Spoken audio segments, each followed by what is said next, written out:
So what is going on, guys? It's Triple G here with another Tribes of Midgard video, and in today's video we have some new content, new achievements, some changes to some classes, as well as the Halloween event as well. So guys, if you enjoyed this video, please consider subscribing to the channel or join us over on Twitch. We stream 5 times a week, and otherwise let's get straight into this video. So let's start off with what they have added to the game. You're going to be able to have a Monkey King cosmetic set, which you can see on the screen right now. It has kind of an oriental theme to it, and I am told that the animations on the monkey are super cute. They have added some runes in as well, so we have 5 new runes here. We have life loot. Defeated enemies have a 20% chance to generate an orb that grants 200 HP, which is nice. Making waves using a shield for 3 seconds triggers a shockwave that deals medium physical damage.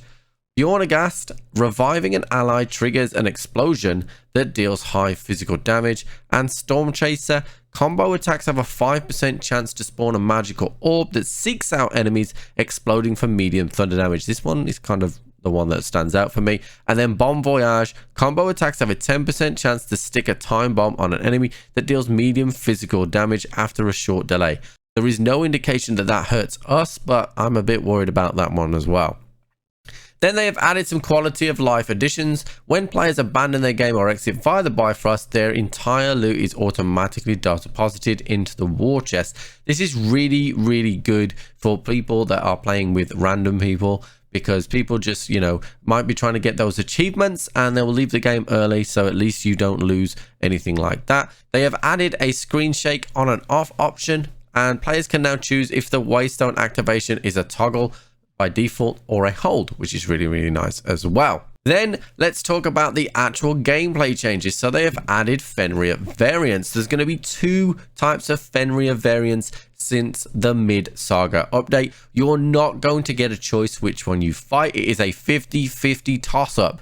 So you're going to have to be quite the way through a run before you know whether it's the right Fenrir you need. And on the subject of whether it's the right Fenrir you need, there are going to be achievements for killing the new Fenrir variant faster days. So at 14 and 7 days, you will be able to get special achievements for killing Fenrir nice and early.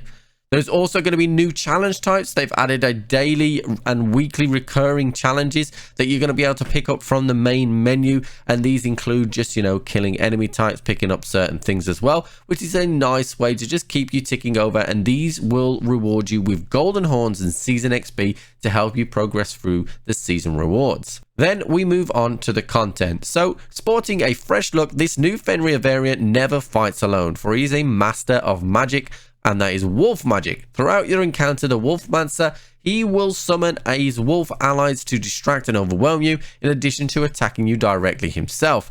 Should Wolfmancer Fenrir be reduced to 50% health, he will call for aid from his most trustworthy of wolf allies, the Gigantic and the Deadly Skull and Haiti. So good luck. So it looks like Fenrir is about to get a lot more difficult.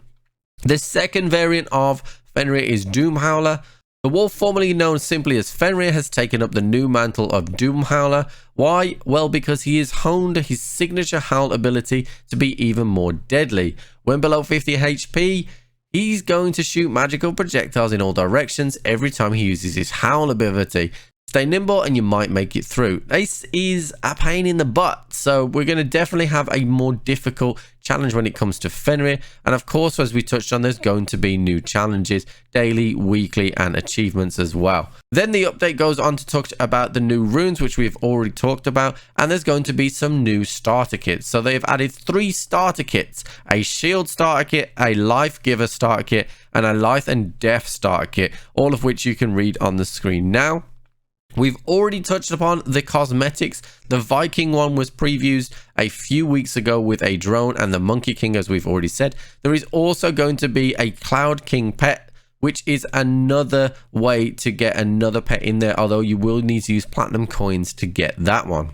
Then on October the 12th, there is the Halloween event. This is the Halloween event in Tribes of Midgard. There's going to be festive challenges, headstone loot chests, Halloween cosmetics, which include armor and equipment.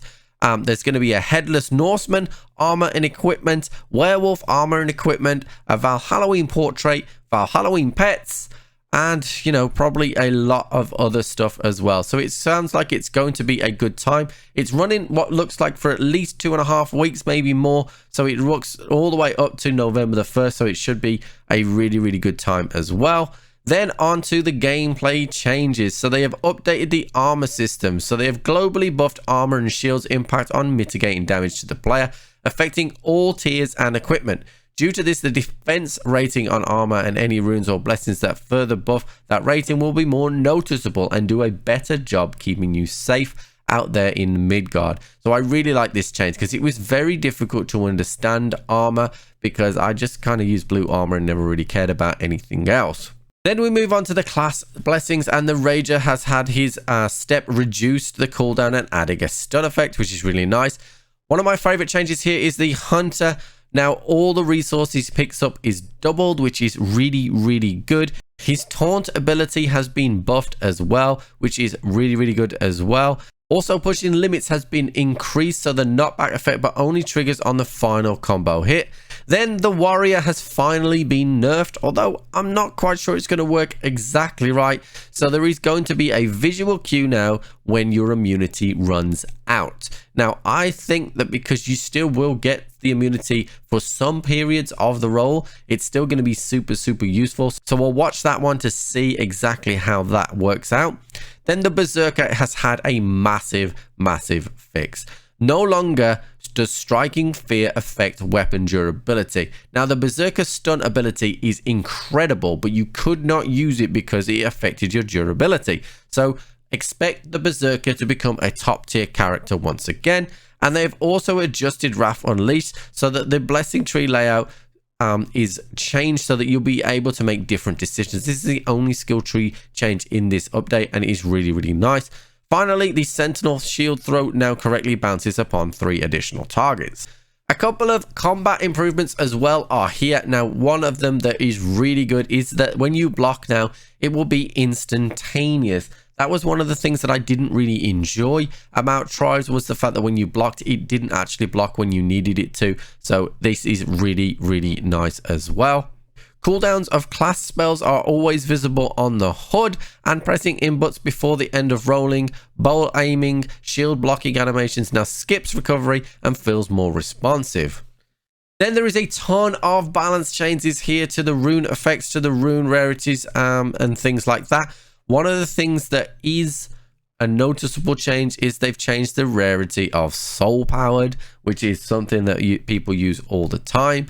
Then we move on to crafting. So what they've done here is the legendary weapons that didn't require a Jotun to craft, they have increased the horns that you will have to contribute. You used to have to only use 1 horn. Now you're going to have to, you know, make up to 4 horns to craft a legendary weapon, which does, on the face of it, sound pretty bad, but actually you're going to be earning more horns from the daily and weekly challenges.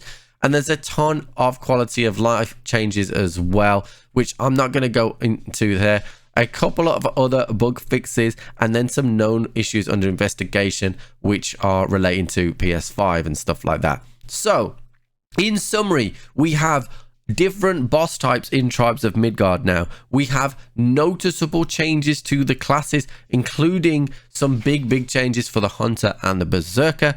We are going to have a ton of new cosmetics and a Halloween event that runs for at least 2.5 weeks, which you will get new cosmetics from, as well as some challenges as well. So all in all, it's going to be a really fun time in Tribes of Midgard over the next few weeks. Guys, if you've enjoyed this video, please consider subscribing to the channel or join us over on Twitch. We stream 5 times a week, and otherwise, I'll catch you on the flip.